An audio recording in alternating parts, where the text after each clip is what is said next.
18, and I'm a student at Southwestern Community College. And I'm also a merchant ambassador for virtualstorefronts.com. I met Tobin here at a career event provided by my college.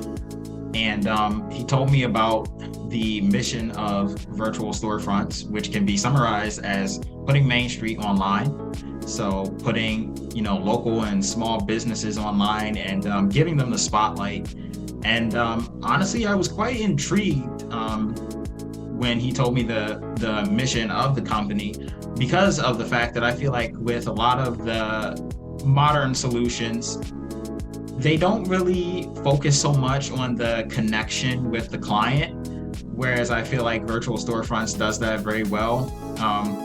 I've made several storefronts now, and I definitely enjoy being able to connect with the client so I can tailor something specific for them to really drive their business.